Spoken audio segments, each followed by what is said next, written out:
Bismillahirrahmanirrahim. Assalamualaikum warahmatullahi wabarakatuh. Alhamdulillah. Alhamdulillahilladzi an'amana bi ni'matil iman wal islam. Alhamdulillahilladzi waffaqana bi taufiqi dinil islam. Salatu wassalamu ala khairil anam Sayyidina Muhammadin sallallahu alaihi wasallam wa ala alihi wa ashabihi wa man ihtada bi hadihi wa tamassaka bi sunnatihi ila yaumiddin. Para jemaah yang saya muliakan dan dirahmati Allah Subhanahu wa taala, kita lanjutkan sirah An-Nabawiyah tentang khalifah ketiga Utsman bin Affan radhiyallahu anhu, bagian terakhir atau part yang ketiga terkait Khalifah Utsman bin Affan radhiyallahu anhu, yang kali ini membahas tentang fitnah dan wafatnya Utsman bin Affan. Pengarang kitab ini sebelum memulai pembahasan ini, dia gunakan salah satu hadis Rasulullah SAW, yang hadis ini oleh sebagian ahli hadis dikatakan hadis dengan sanad yang sahih, dirujuk dalam hadis kitab Musnad oleh Ahmad bin Hanbal dan dalam kitab Al-Musannif oleh Ibnu Abi Syaibah, dan Tarikhul Madinah oleh Ibnu Syubbah. Ibnu Abi Syaibah mengutip dalam kitab Al-Musannif pada hadis ke-36.773. Dalam kitab Al-Musnad, Ahmad bin Hanbal mengutip pada hadis ke-16.629. Lalu Ibnu Syubbah dalam kitab Tarikhul Madinah, sejarah kota Madinah, mengambil pada chapter ke-1714. Apa kata pengarang kitab ini? Saya mencoba membaca perlahan karena seluruh sejarawan Islam sepakat wafatnya Utsman bin Affan itu adalah awal fitnah umat Islam yang berpecah sampai saat ini. Wafatnya Utsman bin Affan oleh sebagian para sahabat dikatakan sebagai awalnya perpecahan, fitnah, perselisihan hingga hari kiamat. Selesai fitnah ini setelah wafatnya Utsman dengan munculnya Dajjal laknatullah alaihi. Itu hampir semua sejarawan muslim sepakat itu. Maka kata pengarang kitab ini, qabla al-khawd fi bawadir al-fitnah التي أدت الاستشهاد الخليفة الراشد الثالث والبحث في تطوراتها لا بأس بالتذكير بإخبار النبي صلى الله عليه وسلم بوقوعها وأن عثمان بن عفان رضي الله عنه يقتل على إثرها. Sebelum kita membahas secara detail faktor-faktor fitnah ini muncul dan syahidnya seorang khalifah ketiga yang mulia Utsman bin Affan, saya akan sebutkan atau mengulang kembali hadis tentang keutamaan Utsman bin Affan yang menjadi salah satu indikasi terbunuhnya Utsman memang harus seperti itu caranya. An Abdullah ibnu Hawalah anna Rasulullah sallallahu alaihi wasallam qala, dari Abdullah ibnu Hawalah Rasulullah bersabda, man naja min salasin faqad naja, barang siapa yang selamat dari tiga hal ini maka dia akan selamat selamanya. Pertama, mauti, wafatnya aku, kata Rasulullah sallallahu alaihi wasallam. Kita tahu ketika wafat Rasul, perpecahan juga sudah mulai muncul. Apa perpecahan pertama? Di luar Arab banyak yang murtad ketika wafatnya Rasulullah SAW. Yang kedua, pertumpahan darah yang hampir terjadi antara Muhajir dengan Ansor yang akhirnya memilih Khalifah Abu Bakar As-Siddiq. Dan yang ketiga, ketika Rasul wafat terjadi perbedaan pendapat terkait dengan kebijakan Abu Bakar As-Siddiq dengan putri Rasulullah Fatimah Az-Zahra. Yang kedua, wad-dajjal, munculnya dajjal pada hari kiamat.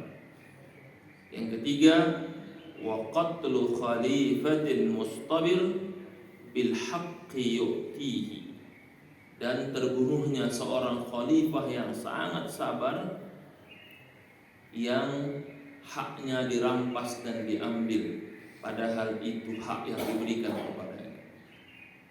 Wa minal musallam, dan sejarawan sepakat terkait dengan hadis yang terakhir ini, khalifah yang sabar yang terbunuh itu adalah Utsman bin Affan radhiyallahu anhu.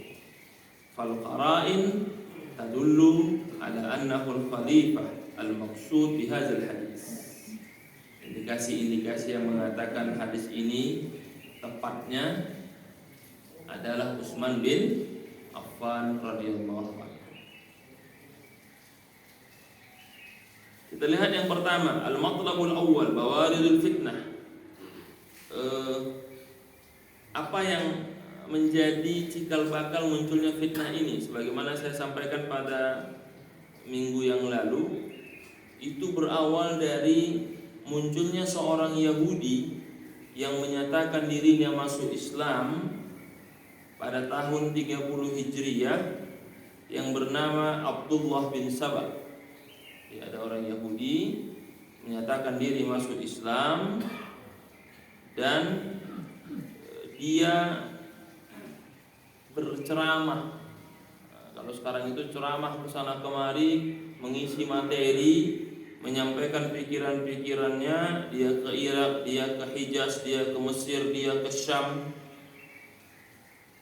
dan orang terpukau dengan narasi, kalau sekarang bahasa kerennya, dan isi kajian-kajiannya.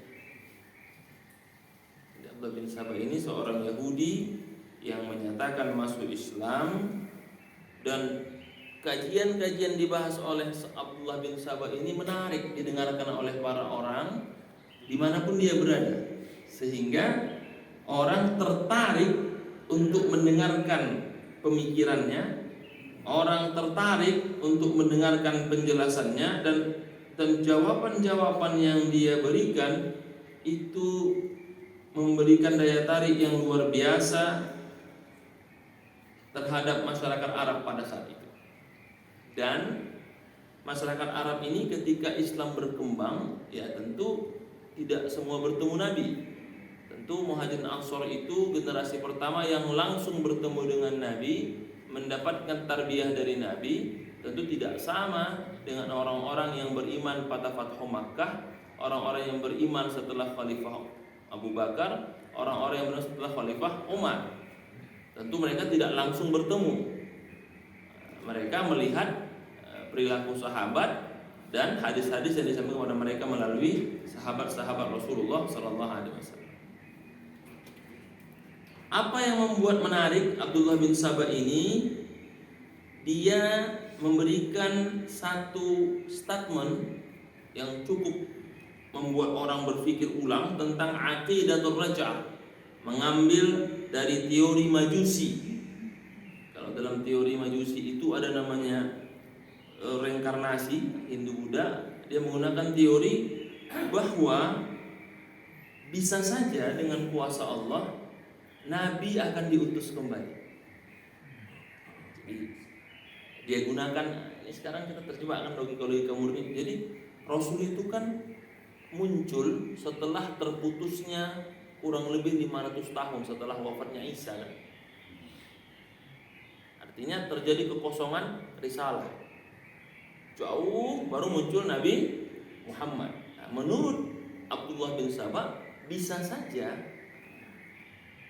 bukankah Rasul pernah mengatakan setiap 100 tahun muncul seorang mujaddid, seorang pembaharu? Logikanya bisa saja per 500 tahun, per 1000 tahun Nabi Muhammad dibangkitkan kembali. Karena menurut analisanya Abdullah bin Sabah, Nabi muncul kan untuk menyelesaikan masalah dekadensi moral. Nabi muncul untuk memberikan petunjuk kepada manusia. Nabi muncul untuk menyempurnakan ajaran ilahiyah yang saat itu harus disempurnakan. Menurut Abdullah bin Sabah, sekarang sudah banyak ketidaksempurnaan itu, banyak yang tidak relevan, banyak ini. Bisa saja, kan itu bagi orang-orang yang senang berpikir, senang itu teori-teori begitu. Dan kita senang itu. Coba aja kalau baca di grup WA, kalau sudah masuk logika-logika sederhana, premis-premis sederhana, teori silogisme sederhana, kita langsung cocok ya gitu. Sering sekali. Saking cocoknya, udah itu dijadikan standar dia untuk berdebat, berilmu. Jadi yang profesor yang sampai botak kepalanya untuk bisa profesornya kalah itu. Karena dia menggunakan premis sederhana, teorinya coba secara akal, logika saja kan gitu biasanya. Abdullah Sabah mengambil itu. Dan hebatnya orang-orang yang masuk Islam setelah itu banyak yang tertarik. Contoh Ashtar An-Nakh'i, Hukaim bin Jabal, itu tertarik dengan pendapatnya itu. Padahal Ashtar ini orang cerdas juga, Hukaim bin Jabal ini juga orang pintar, tertarik dengan pemikirannya. Nah, kira-kira kalau sekarang dikaitkan, kita juga banyak kan tertarik dengan beberapa orang yang pintar gitu. Ada yang pintarnya bagus, ada yang pintarnya keselip kan gitu. Nah, rame kan sekarang. Kemudian yang kedua, aqidatul wasayah. Apa yang disebutkan oleh Musabah tentang akidah wasiat, bahwa dari Nabi Adam alaihissalam hingga ke Nabi Muhammad itu kan perintahnya itu kan terurut. Nabi Adam turun ke Nabi Idris, turun ke Nabi Nuh sampai ke Nabi Muhammad, itu kan berurut, ada silsilahnya. Bisa jadi kata Ibnu Sabah, Khalifah Ali yang sekarang tidak menjadi khalifah itu yang paling layak menjadi khalifah penerus Nabi. Kenapa? Karena secara silsilah dia sangat layak, dekat dengan keluarga Nabi, dan dari kecil orang yang langsung ditarbiyah oleh Nabi. Kan satu-satunya sahabat keluarganya yang dari kecil bersama Nabi itu Ali bin Abi Thalib. Jadi tarbiyah yang paling sempurna terhadap sahabat Ali bin Abi Thalib. Dari kecil kan dia masuk Islam. Baru setelah Ali, Anas bin Malik yang dititip ibunya untuk dididik Rasul.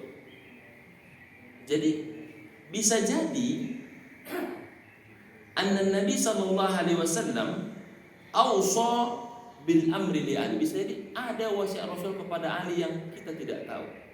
Dan karena kebaikan Ali, kemuliaan Ali, dia tidak mau mengungkap itu. Apa hebatnya dia? Dia terima baiatnya Abu Bakar, dia terima baiatnya Umar, dia terima baiatnya Utsman. Berarti memang Ali ini luar biasa, Ali hebat dia. Nah, kalau bahasa sekarang itu kurang baik apa Khalifah Ali? Kira begitu ya.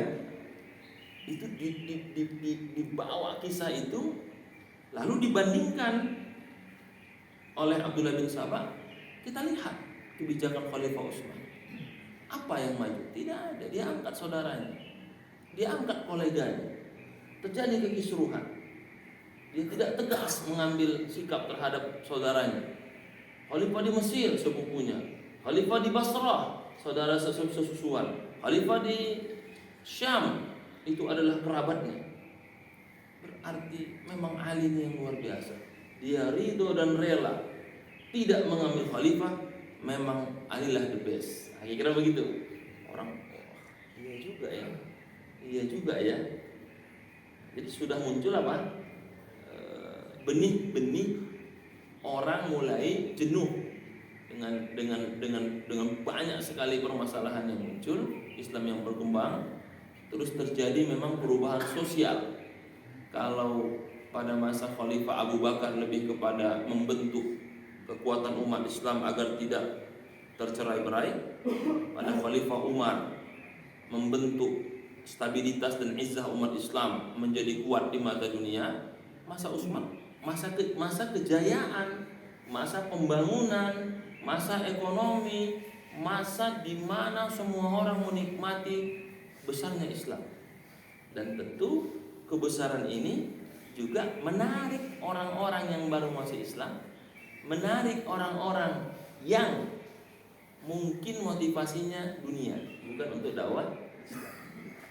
Kalau oleh pengarangnya diilustrasikan begini, kalau kita buat sebuah organisasi, tentu generasi pertama generasi jihad, generasi kedua generasi mengembangkan, generasi ketiga itu generasi minta gaji dan penghargaan. Generasi keempat, yang penting gua dapat, yang lain terserah, mau hancur lah, kan begitu biasanya. Struktur bangunan sebuah apapun namanya itu. Makanya kan ada istilah kalau di keluarga, anak pertama anak perjuangan, anak kedua anak pondasi, anak ketiga suka hati dia. Makanya kita sama anak bungsu kalah terus kan. Karena sudah kaya orang tuanya, udah mapan. Anak bungsu itu maunya apa? Kalau anak pertama, ingat, kita berjuang. Anak pertama itu luar biasa. Dia bisa lebih tua sebelum waktunya. Kok tahu Ustaz? Iya, saya anak pertama, lebih tua sebelum waktunya kan begitu. Yang kedua mulai mapan dikit. Yang ketiga mapan sekali. Anak bungsu itu biasanya sudah. Jadi permasalahan menjadi muncul. Kita kembali ke materinya.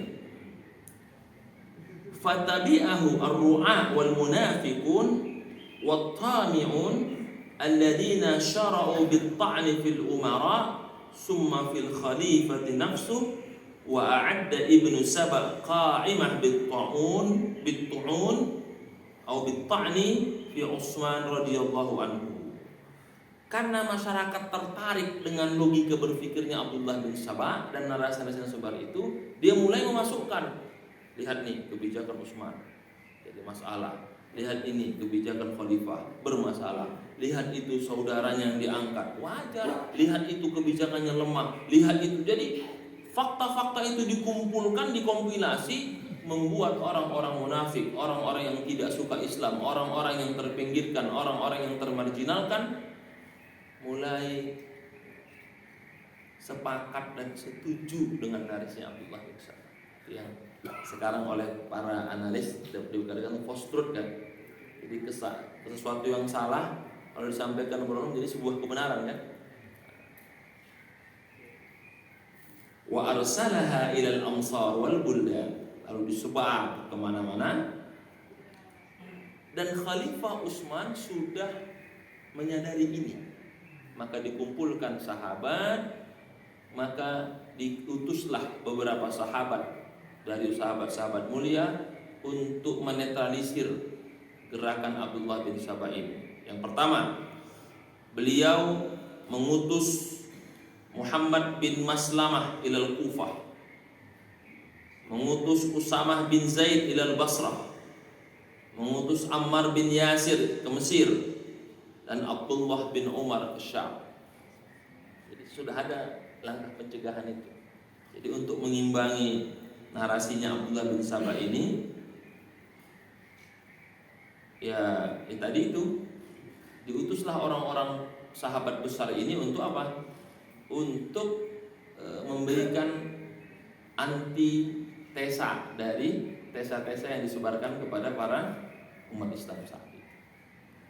Di samping itu, Utsman juga memanggil para gubernur-gubernur yang menjadi perwakilannya.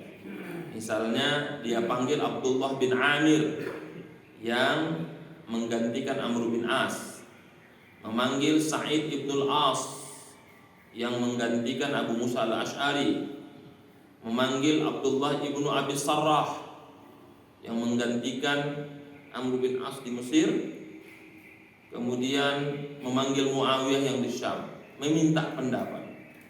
Abdullah bin Amir dia mengatakan agar masyarakat tidak mengikuti narasi-narasi Abdullah bin Saba, kita perbanyak gerakan jihad, kita perbanyak kegiatan agar mereka tidak berpikir dan tidak punya waktu mengikuti narasi-narasi ini. Itu usul Abdullah bin Amir.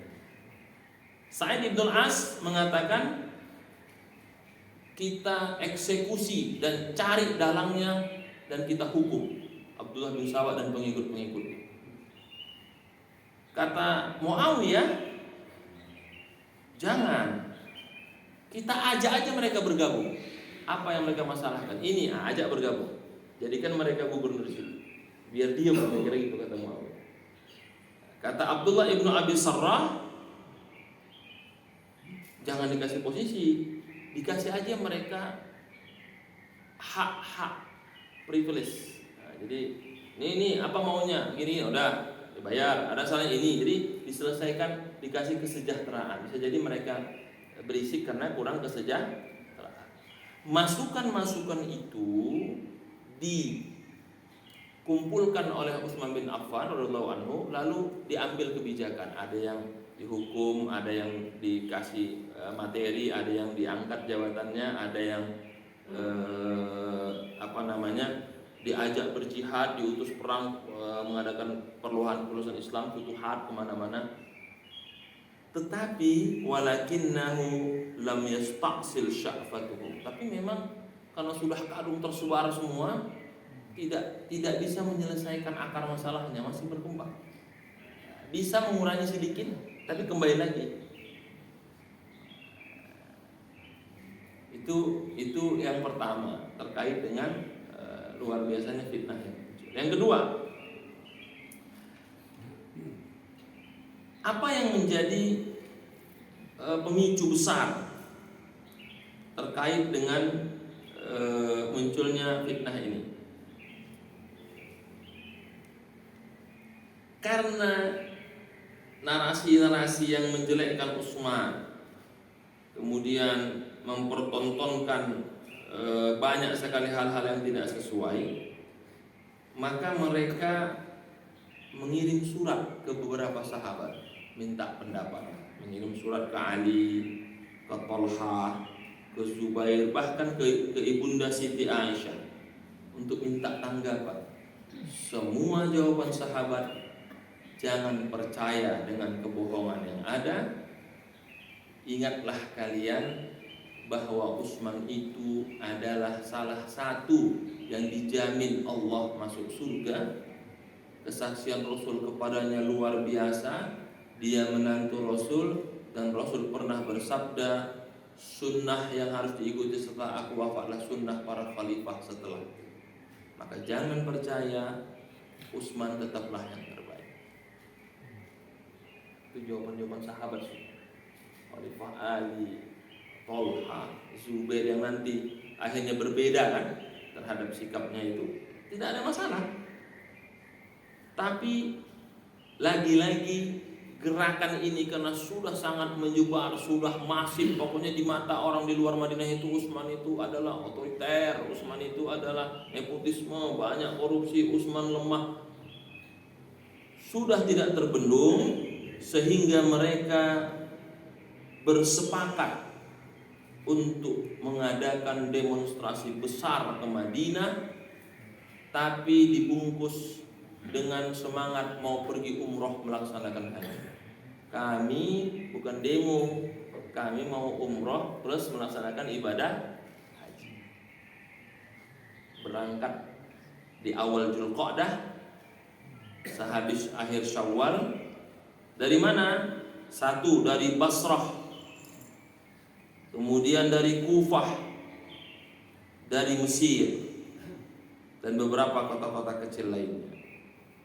Mereka berangkat di akhir bulan Syawal dan di awal Dzulqa'dah. Yang dari Basrah, siapa pemimpinnya? Hakim bin Jaballah, yang tadi tertarik dengan pemikiran dari Abdullah bin Saba. Jumlah mereka 600 sampai 1000 orang. Kemudian yang dari Kufah, Ashtar An-Nakh'i yang tertarik dengan bin Abdul Saba, juga sekitar 600 sampai 1000 orang. Yang dari Mesir, Al-Ghafiqi bin Harab Al-Akki.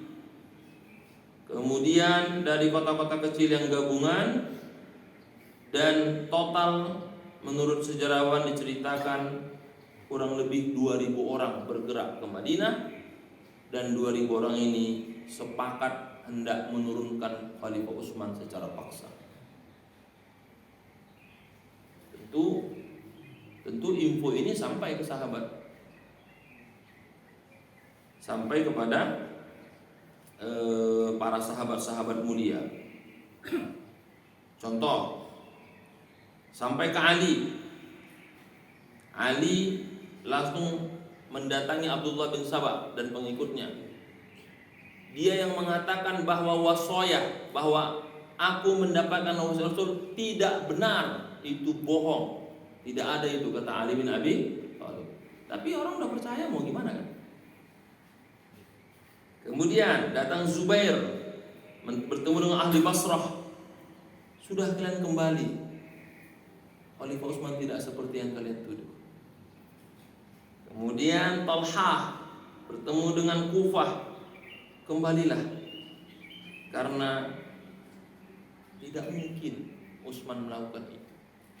Goyangkan itu, serta itu 2.000 orang mulai berpikir kayaknya kita harus pulang. Tapi pemimpinnya apa? Enggak, kita bukan demo, kita mau haji, mau umroh. Cuma nanti mampir ke Madinah. Kita mau umroh. Jadi kalau sekarang orang pergi umroh kan, mau ngapain? Mau demo? Enggak, mau umroh. Enggak bisa dilarang orang umroh, mau haji. Dan momen tepat Dzulqa'dah. Kan kita tahu dalam sejarah Rasul yang hanya umroh hanya pada bulan Dzulqa'dah. Rasul enggak pernah umroh di luar bulan Dzulqa'dah. Kenapa? Karena mau haji. Kami enggak demo, mau haji aja. Disuruh pulang enggak mau. Kita mau ibadah saja. Dan mereka ini, menurut pengarang ini, punya banyak motivasi. Yang pertama adalah firqah turidu hadmal Islam. Golongan pertama motivasinya hendak menghancurkan Islam. Tentu itu Abdullah bin Sabah dan kroni-kroninya. Yang kedua, firqah yang merasa tidak mendapatkan posisi dari kekhalifahan dan mereka ingin membalas dendam, balasan sakit hati. Yang ketiga, firqah yang terlalu, kalau bahas sekarang itu, lebay menyikapi perbedaan. Orang-orang Khawarij. Jadi menurut mereka Utsman itu sudah busuk, bejat, harus dibunuh. Jadi kesalahan kecil pun dianggap kesalahan besar. Hal yang sederhana pun dianggap hal yang luar biasa. Ada nggak sekarang begitu? Oh banyak. Dilebay-lebaykan. Kisah yang kecil dibesarkan, yang besar dikecilkan, kan begitu. Ada golongannya begitu. Yang keempat, golongan yang menggunakan fanatik kelompok. Kenapa harus Quraisy? Kita juga Yaman berhak, kita juga Irak berhak. Kenapa Quraisy semua yang naik? Kan selama ini kan khalifah itu Quraisy. Jadi Utsman itu kan mengambil Quraisy dari pihak Muawiyah, kan Quraisy semua itu. Kenapa Quraisy? Kita juga berhak, kita layak. Orang Quraisy juga nggak semua bagus. Kita orang Yaman bagus, orang Irak, orang Mesir bagus. Nah, ini orang yang membawa apa? Fanatisme kesukuan. Yang kelima, orang-orang yang pingin posisi mengatasnamakan masyarakat. Itu tadi Al-Ghafiqi, Ashtar, Hakim itu memang pingin posisi. Yang kalau sekarang itu teriak, nah lo komisaris diam, ribut lagi. Yang keenam, firqah yang memang tidak paham, ikut aja. Al-basta wal juhal. Kenapa kami ikut? Ya ikut aja rame. Jadi kalau demo banyak itu kan memang pasti ada itu kelompoknya. Kamu kenapa? Nggak tahu. Kenapa? Ikut aja. Seru kan gitu. Dia nggak tahu dia alasannya. Pokoknya ikut aja. Dan yang terakhir, orang-orang yang tidak diangkat oleh Utsman bin Affan, padahal kerabatnya juga. Nah, ini nanti yang akan membantah kalau Utsman itu mengangkat kerabat bukan karena kerabat, tapi karena kapasitasnya memang layak. Buktinya apa? Ada golongan ketujuh yang merupakan kerabat Utsman juga ikut demo karena merasa tidak mendapatkan posisi. Ini yang saya katakan tadi sejak awal, generasinya memang generasi lagi maju-majunya. Jadi pergerakannya berubah karena sudah banyak orang yang kaya, sahabat punya tanah di mana-mana. Sahabat Muhajir, orang-orang senior lah dulu yang berjuang kan punya tanah di sini, banyaklah hartanya sudah, banyak aset gitu. Nah, orang-orang yang baru masuk Islam terus kami dapat aset apa ini kan begitu. Jadi lebih kepada apa? Kesenjangan ekonomi dan banyaknya orang-orang kaya yang menurut mata mereka tidak sesuai. Dan di antara mereka itu ada namanya Muhammad bin Abi Huzaifah yang diduga keras, yang banyak membuat fitnah-fitnah melalui tulisan-tulisan, termasuk nanti yang diduga tulisan palsu yang isinya perintah untuk membunuh semua pendemo yang datang ke Madinah atas perintah Khalifah Utsman, dan itu menjadi pemicunya.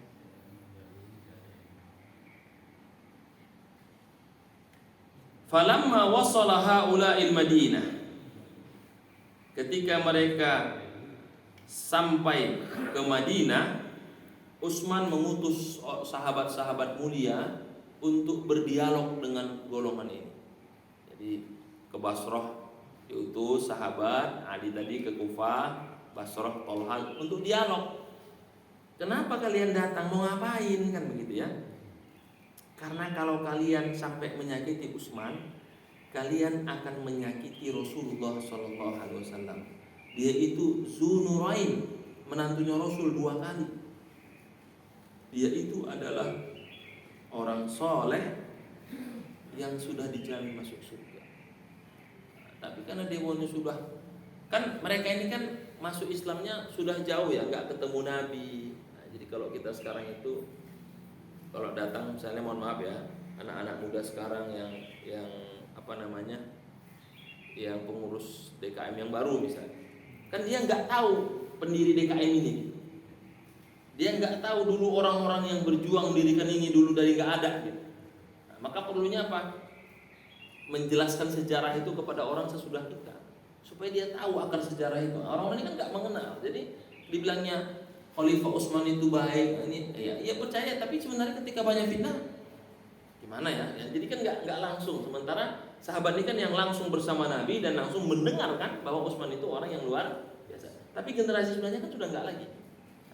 Nah, fitnah-fitnah itu bercampur baur sehingga mereka meminta kepada Khalifah Utsman untuk mempertanggungjawabkan kebijakannya. Dan salah satu yang menarik ketika mereka di Madinah, mereka meminta Khalifah membacakan yang saya katakan kemarin, surat Yunus ayat 59. Coba bacakan ayat itu. Utsman membaca, dia kan hafiz Quran.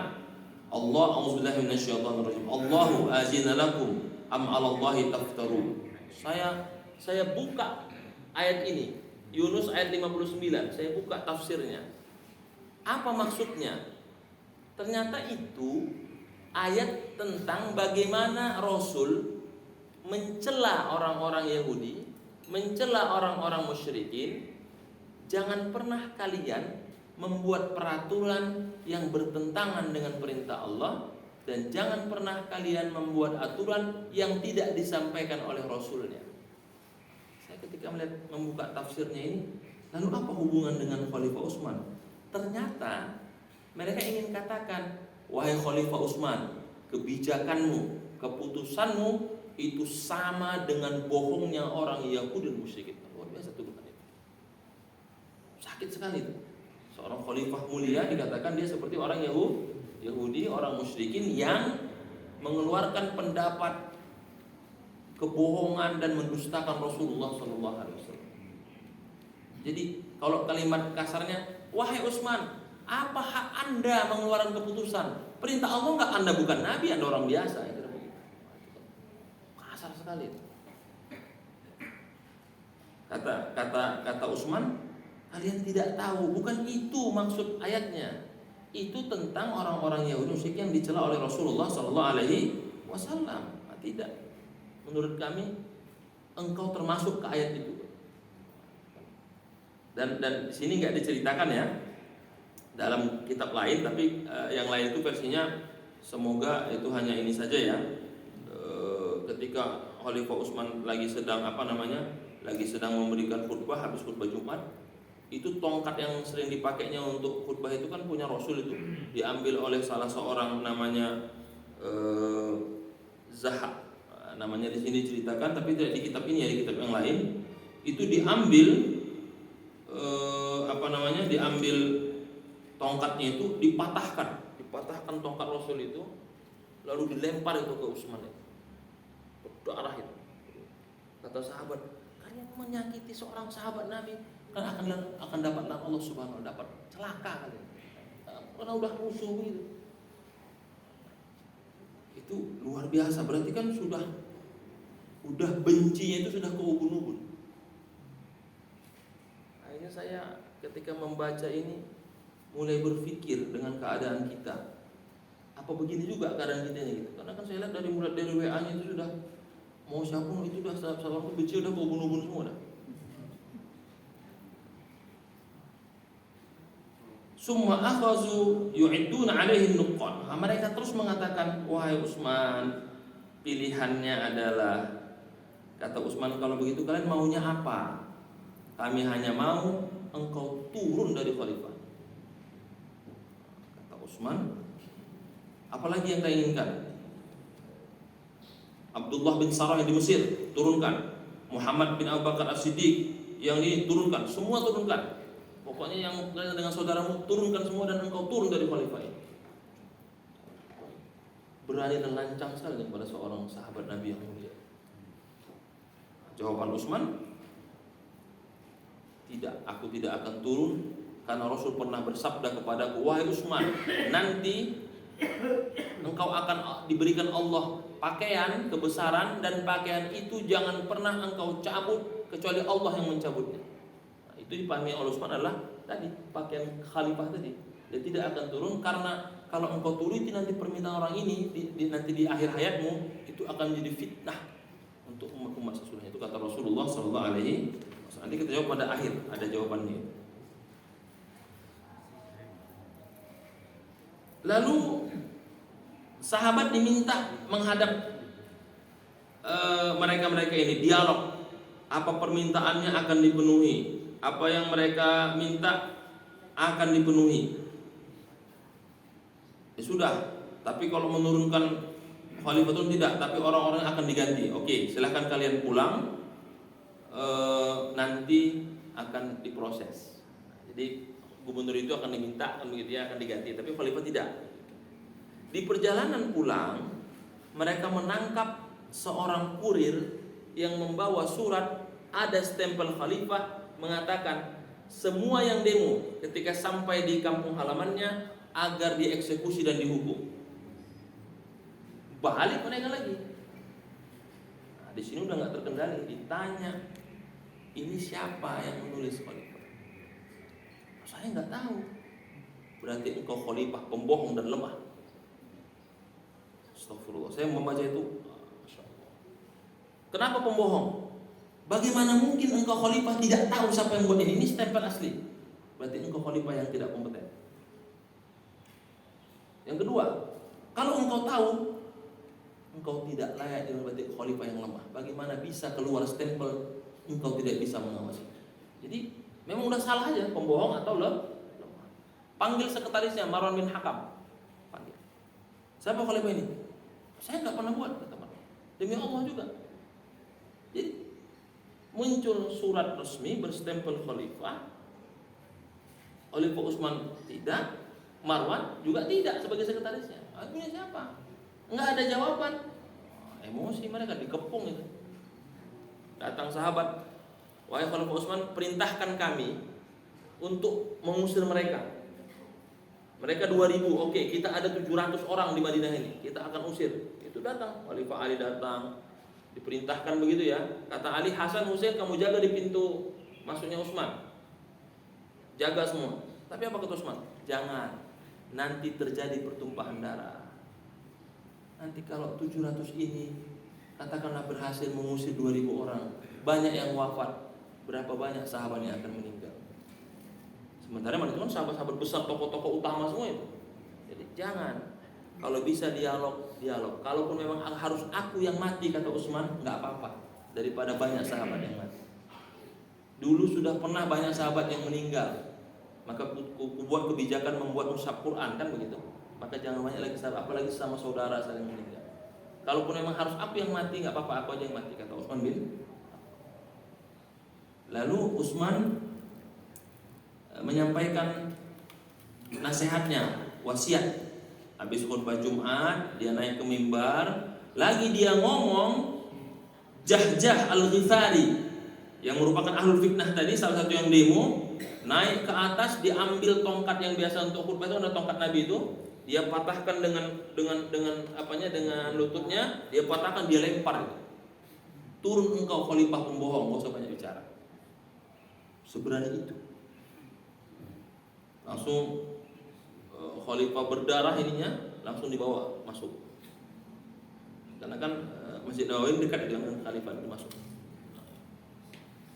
Wa hazihi awwalu marrah yusabbu fiha Utsman 'ilinnan amaman nas, dan itu pertama sekali dalam sejarah khalifah dihina dan diprovokasi di depan banyak orang.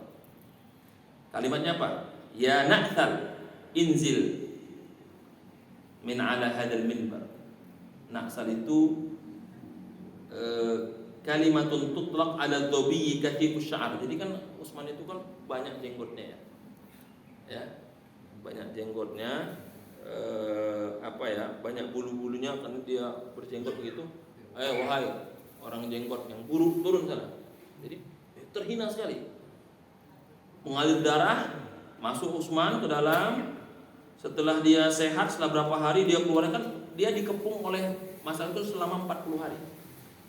Keluar dia mengatakan, disinilah saya ketika bacanya agak sedikit bergetar ya. Kalimat Utsman ini luar biasa. Dia keluar, wahai sahabatku, apakah ada Zubair? Ada di situ Zubair. Ada Tolhah, ada Ali, ada Sa'ad. Dia katakan, unsyidukum billah. Dengarkan kalian semua. Tahukah kalian ketika Rasul mengatakan, siapa yang bisa membeli sebidang tanah, maka Allah akan ampuni dosanya, aku yang membelinya. Apa kalian mendengar itu? Iya, kami bersaksi, engkau yang membelinya. Ingatkah kalian ketika Rasul mengatakan, siapa yang bisa membeli sumur rumah yang menjadi sumber minum umat Islam dari orang Yahudi, aku yang membelinya. Iya, kami bersaksi untuk itu. Tahukah kalian ketika Rasul mengatakan, siapa yang bisa membantu perang Mu'tah, aku yang membantunya, kami bersaksi atas itu. Tahukah kalian ketika Rasul mengatakan, siapa yang membunuh Utsman pada Bai'atul Ridwan, ini tangan Utsman, kita akan bunuh juga. Rasul menyukaiku. Tahukah kalian ketika Rasul mengatakan, siapa yang membangun Masjid Nabawi, aku yang membangunnya, Rasul katakan surga untuk Utsman. Tahukah kalian ketika perang Tabuk tidak ada harta, aku yang menyerahkan harta, Rasul mengatakan Utsman adalah yang paling baik sampai hari kiamat, aku yang melakukannya. Tahukah kalian ketika Rasul naik ke Gua Hira, dia katakan, wahai gunung jangan bergetar, tolong tenanglah, karena di atasnya adalah Nabi dan orang sabar yang akan mati syahid, dan aku orangnya.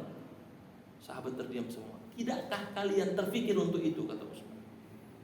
Semua sahabat tertunduk, tersedih, tapi seluruh yang protes itu karena sudah benci, dilempar juga Utsman.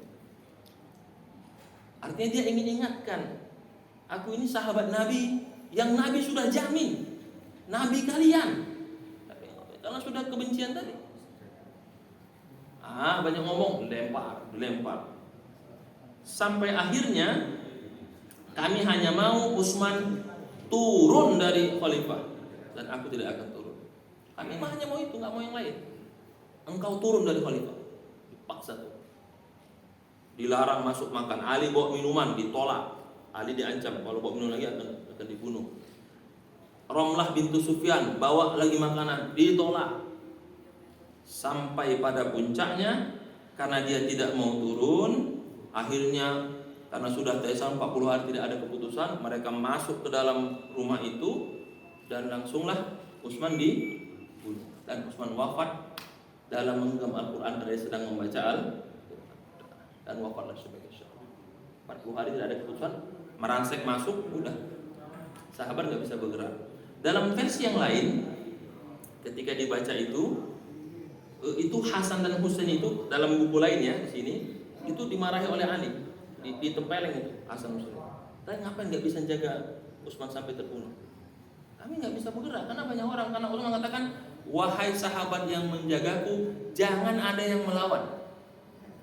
Aku tidak ingin ada pertumpahan darah. Kalaupun harus mati aku aja yang mati. Aku tidak ingin sahabat banyak. Sampai begitu.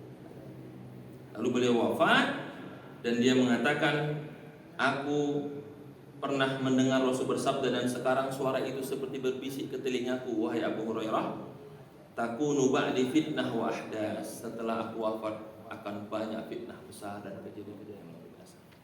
Beliau wafat. Nah, di situ sahabat semuanya bersedih dan diceritakan bagaimana Ali bin Abi Thalib, Tolhah, Zubair, Sa'ad bin Abu Waqqas minta izin untuk bisa melawan para pendemo, tapi lagi-lagi Utsman menolak. Abdullah bin Abbas membatalkan berangkat haji. Dia katakan, aku tidak akan berangkat. Aku membela, kata Utsman, pergi aja haji. Karena kan beliau meninggalnya dikatakan pada tanggal 13 Zulhijjah dan tanggal 18 Zulhijjah, berarti pas hari-hari tasyrik itu.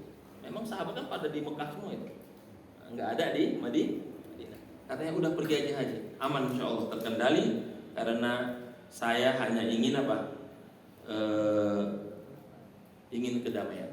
Kata Aisyah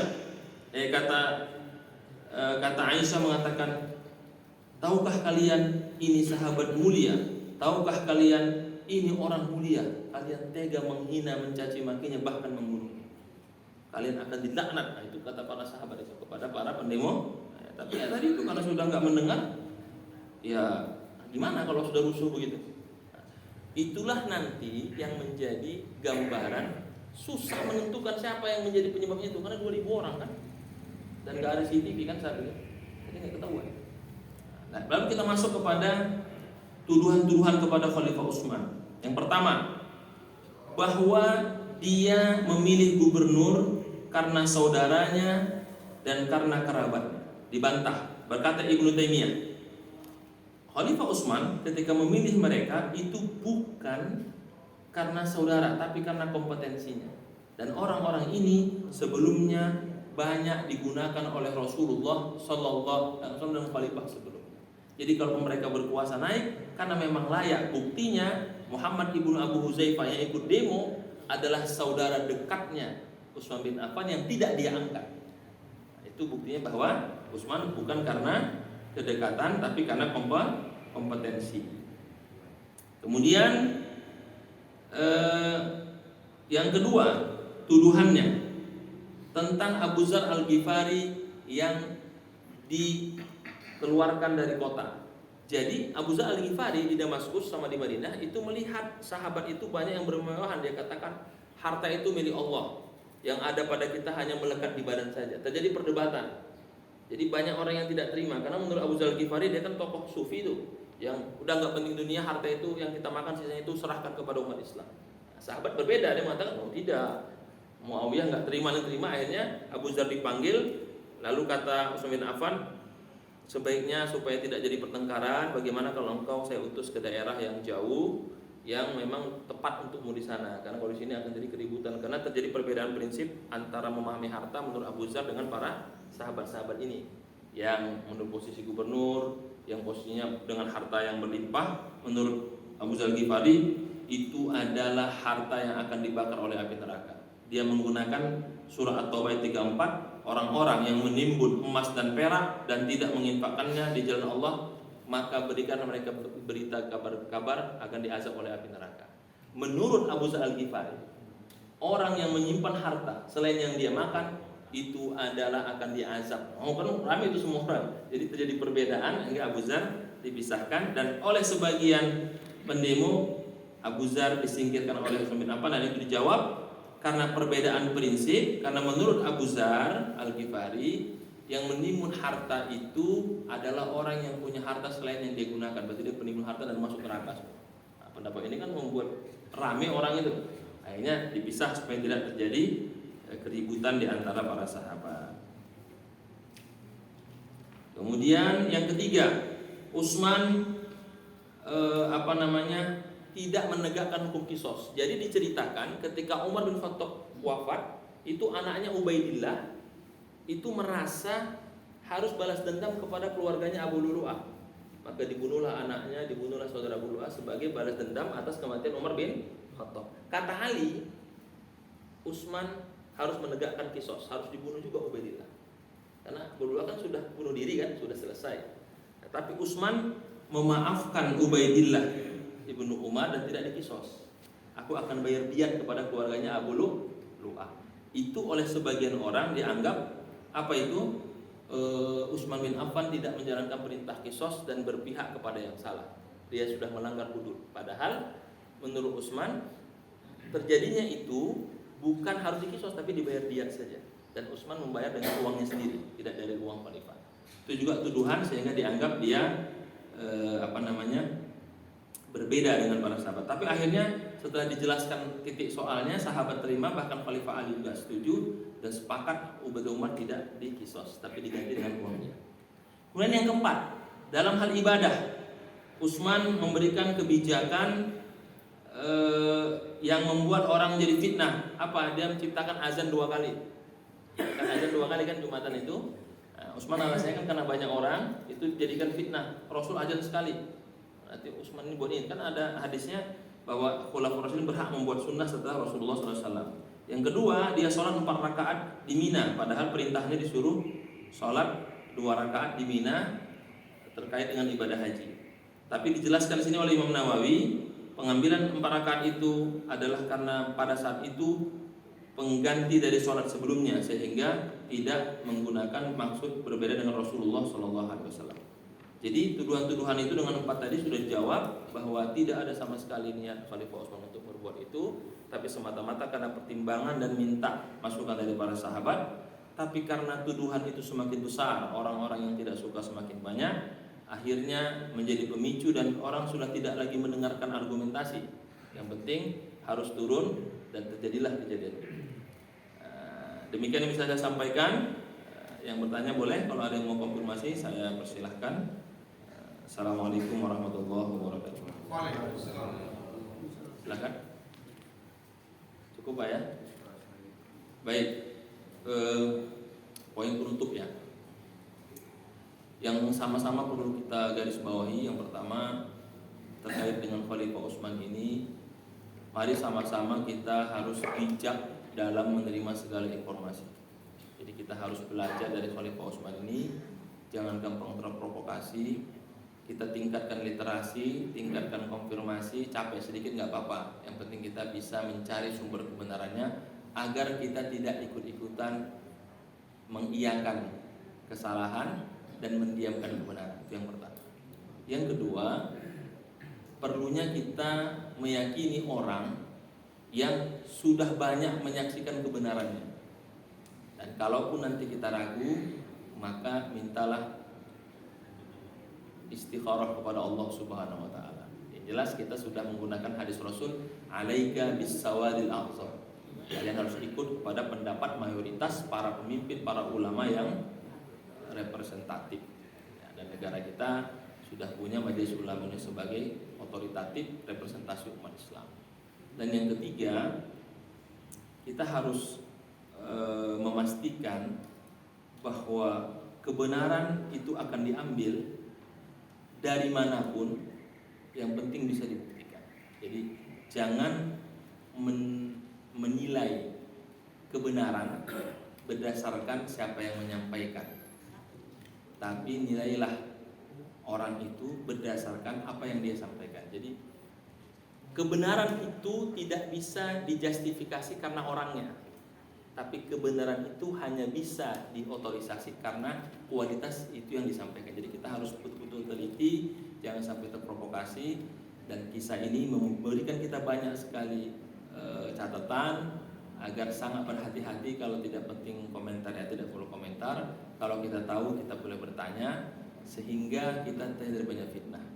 Dan ini luar biasa karena fitnah, karena narasi-narasi yang sangat-sangat tidak baik, membuat orang bisa buta mata hatinya, buta logika berpikirnya sampai seorang Khalifah Utsman yang dijamin surga pun itu dihina dan direndahkan oleh orang-orang sesama muslim sendiri hanya karena terprovokasi dengan informasi yang tidak benar. Mudah-mudahan Allah jaga kita dari segala bentuk hal-hal seperti itu, dan semoga Allah jaga bangsa kita dari bentuk perpecahan, dan semoga Allah jaga umat Islam untuk menjadi umat yang terbaik. Amin ya rabbal alamin. Subhanallah wa bihamdika asyhadu an la ilaha illa anta astaghfiruka wa atubu ilaik. Alhamdulillah alamin. Assalamualaikum warahmatullahi wabarakatuh.